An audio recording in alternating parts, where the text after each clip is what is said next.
guys, I'm sorry that I did not upload my videos. I was just a little sick. And so guys, we left off at chapter 4. And so guys, let's continue. Chapter 4. I hope you like this brand of food, Lizzie said Lizzie the fluffy pup as Camilla pulled back into the parking spot at the bottom of the trail to the cabin. They all climbed out, and Lizzie hauled the bag of dog food out of the car and plopped into one of the red wagons. Then she slugged her backpack over her shoulders and took the puppy's leash.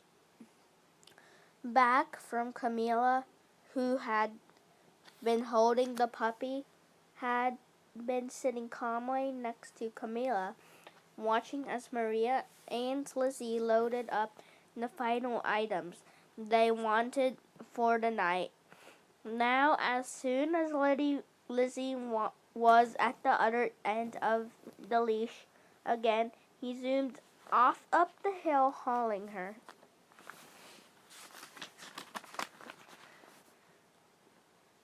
along. "Hey!"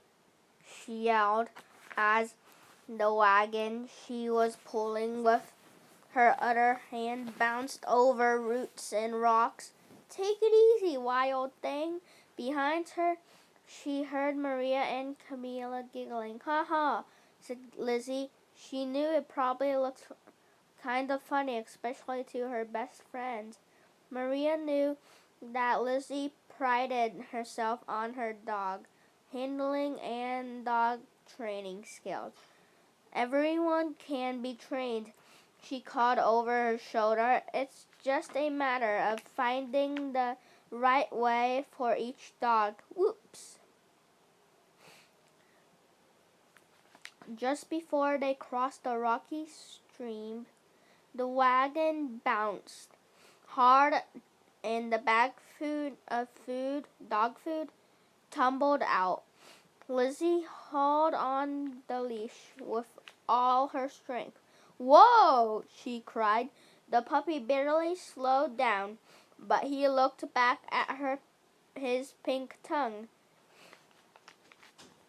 lolling out as he gave her a huge happy grin. "Woo!" He threw his head back and yoeled, waving his big plume of a tail. Lizzie thought he looked like a howling wolf. Maria and Camilla even laughed harder and slowed down enough for Lizzie and this time Lizzie joined in. Finally, the puppy slowed down enough for Lizzie to catch her breath. Camilla trotted up and helped Lizzie put the dog food back in the wagon. "Here, I have a free hand," she said. I'll pull the wagon." The puppy took off again, and he and Lizzie blasted up the trail in no time. Then popped out into the clearing where the Santiago's cabin stood. The sun had almost set, and the sky was growing dark, but there was a glow of yellow light in the chimney. I'm glad Maria and I started a fire in the wood stove and lit some lights on our first trip up. "While you were catching the puppy," said Camilla, "when you joined Lizzie and the puppy in the clearing, it'll be cozy in there by now." Lizzie and Maria ran into the cabin door and pushed inside. A cloud of warm, smoky sweet air seemed to hug Lizzie as she entered. She grinned at Maria, and her friend grinned back. They both loved being at the cabin. The puppy looked up at Lizzie and cocked his head, his eyes shining brightly. Cool place. Okay, if I look around. Lizzie looked down at him. The cabin was so tiny that he really couldn't get into any trouble. Besides the bigger open space with a kitchen at the end of the wood stove and couches on the other. At the other, there were 2 tiny bedrooms. There wasn't even a bathroom. Even she had first to the cabin, Lizzie wasn't so sure about having to use an outhouse, but she'd gotten used to it. She let the puppy off his leash and smiled as she wanted him dash around sniffing at everything. Dogs have a special way to getting to know a place. This cabin is so great, said Camila, coming in behind them and shutting the door. She took a deep breath. I just love the quiet here. No internet, no phone, not even the hum of a refrigerator. There was no electricity at the cabin. The lights were kerosene lanterns, and the fridge ran on gas. Lizzie always forgot how quiet it was. You could hear the wind outside, the birds singing, the birds singing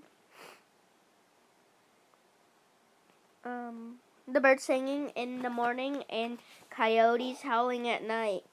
I brought dinner, said Camila as she hung up her jacket. I just have to heat it up. Why don't you 2 get settled in and then set the table? I just need to find Simba's food and water bowl for the puppy. And Lizzie, he must be hungry and thirsty, all that running through the woods. He can use Simba's bed too, Maria added. They both knew Simba wouldn't care. He was the most easygoing dog in the world. Soon delicious smells began to fill the air, and by the time Camila said dinner was ready, Lizzie was starving. This is so delicious, she said as she ate the red beans that Camila served over rice. The puppy lay at her feet, finally sleepy. It tastes different from anything I've ever had. It's Arno's con happy chilies, said Camila. My mom's family is from Puerto Rico, and this is the kind of food she grew up with. Did you learn how to cook from her? Lizzie asked. Some, said Camila, but I learned even more last year when I spent a semester working at a well clinic in the tiny village where my mom's grandparents came from. She passed the pot to Lizzie. I'm glad you like my food. I brought some ingredients so I can cook more stuff while we're here. I remember my dad showed me some of the pictures you posted, said Maria. From when you were in the village. Lizzie and Maria kept asking questions, and Camila told stories about her travels while they ate. I would love to go there someday, Maria said. What about you, Lizzie? Camila asked as they cleaned their plates in the sink afterward. To the globe that stood in the corner to an overstuffed bookcase. Lizzie went to the spin globe. She looked over at the puppy snoozing in the corner. Alaska, she said, pointing, being around a Malamute reminds me that I've always wanted to go to Alaska. The puppy jumped up as if he knew she was talking to him about him. He came over to lean against Lizzie and she scratched his ears. The real name of his breed is Alaskan Malamute, she told Maria and Camilla, and they are the state dogs of Alaska. She pictured a Malamute. It showed him at the head of a line of dogs who were pulling a sled over the snow. Lizzie remembered reading that strong, hardy Malamutes had been used as sled dogs in the far north since ascendant times. Cool, said Camilla. I hear Alaska is amazing. I have a friend who lives there. When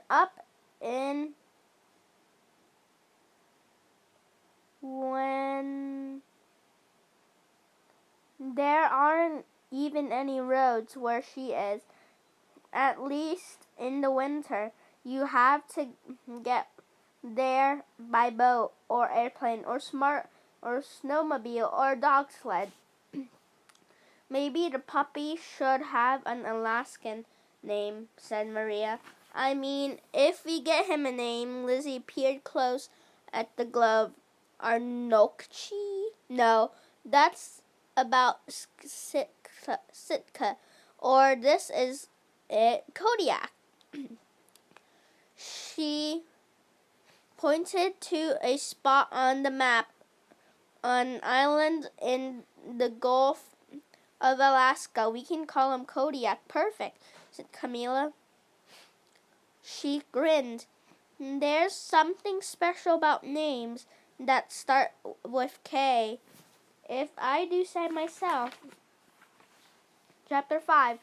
That night, Lizzie drifted happily off to sleep with Kodiak at the bottom of her bed.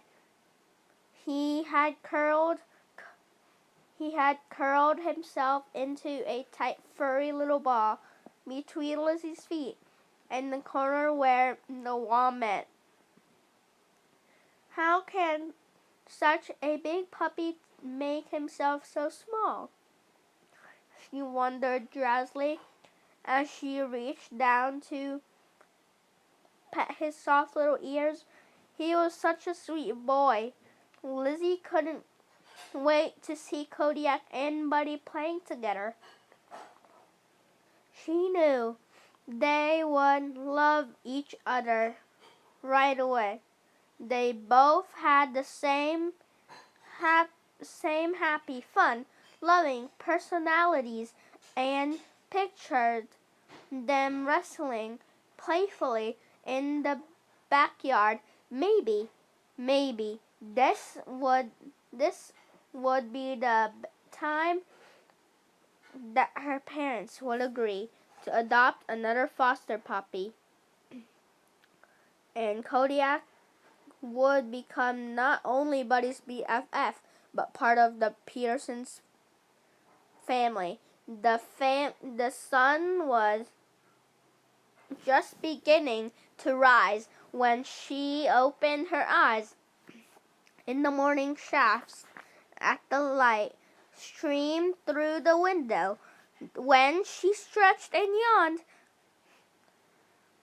Kodiak woke up too. He squirmed his way up to give her some snuffly kisses, then rolled up his back for a belly rub. "Good morning, mister," Lizzie said as she stroked his soft fur. A second later, he jumped off the bed and gave himself a big shake, ready for the day.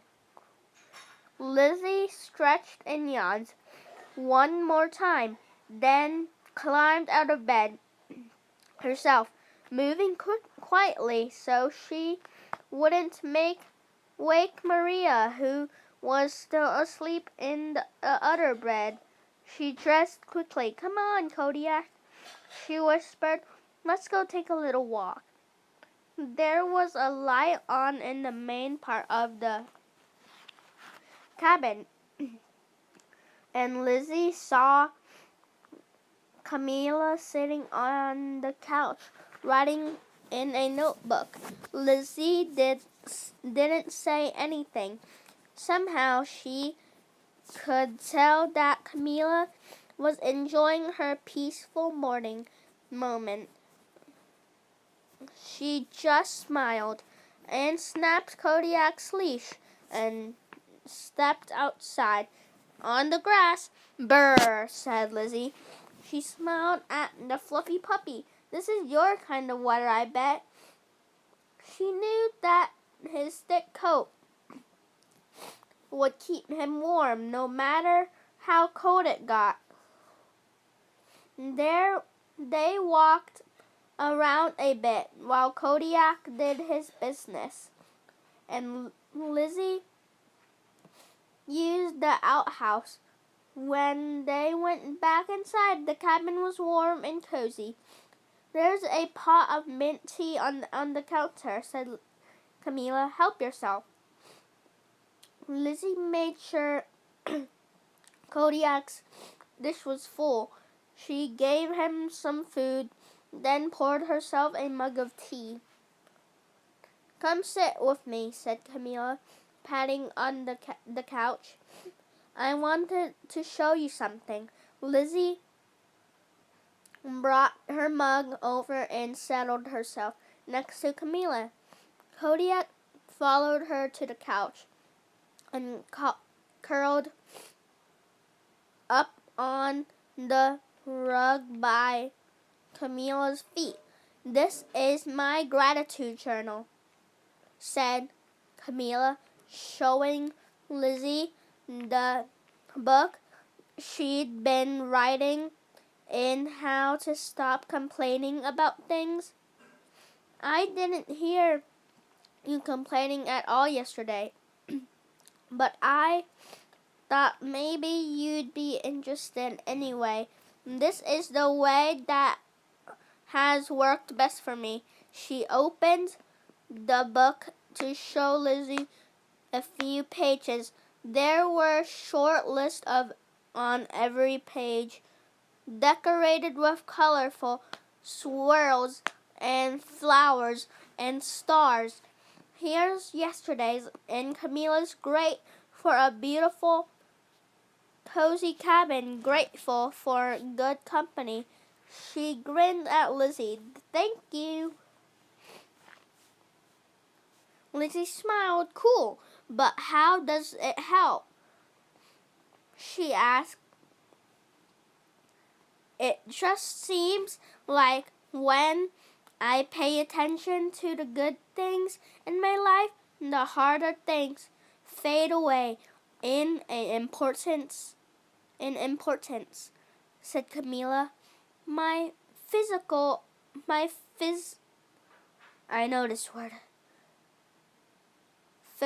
Physiology professor in college had us to do this on exercise because there are a lot of studies showing that practicing gratitude can help your attitude. It really worked for me, and I've been doing it ever since. She reached into a cloth bag by her side and pulled out a small notebook. "I have an extra notebook," if you want to try, she said, handing it to Lizzie. Really? Lizzie asked. The notebook was pretty with gold stars sprinkled over a dark blue cover. Wow, thanks. Lizzie opened in the book to the first blank page, unsure whether she would be able to think of anything to write. But as she sat quietly next to Camilla, the words began to flow gratefully. For Kodiak, she wrote, reaching down to give the pup a scratch between the ears. Grateful for Frosty, grateful morning in the cozy cabin, grateful for Maria, grateful for Camilla. Once Lizzie got going, it was almost hard to stop. Camilla smiled.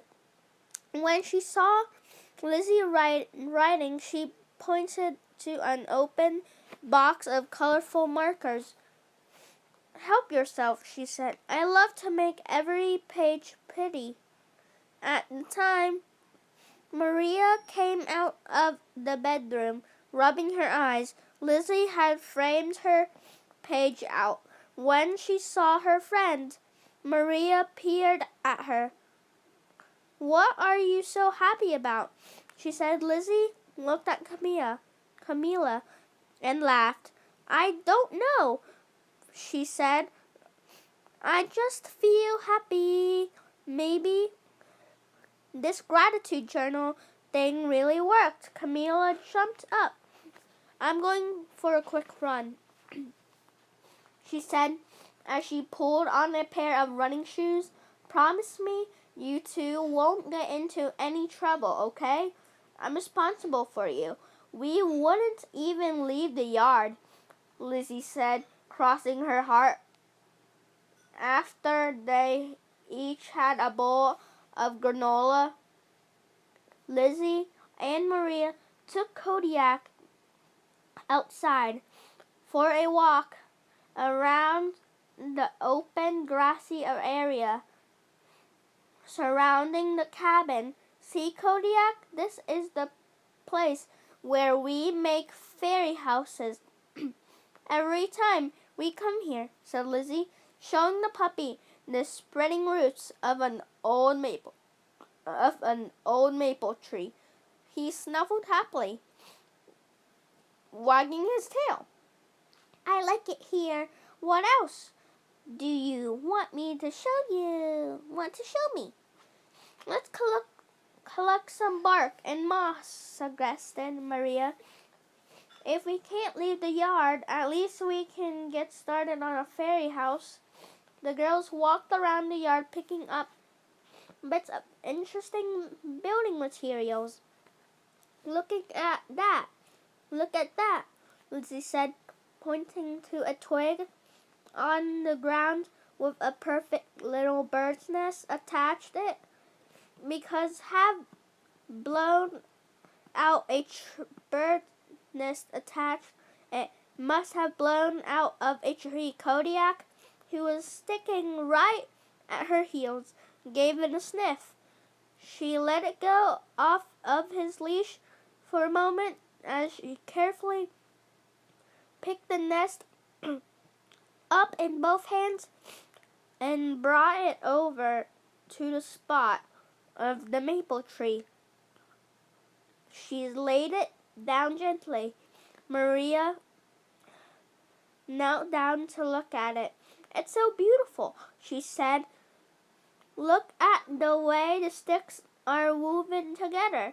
Hey, said Camilla, who had just emerged panting from the trail. Where's Kodiak?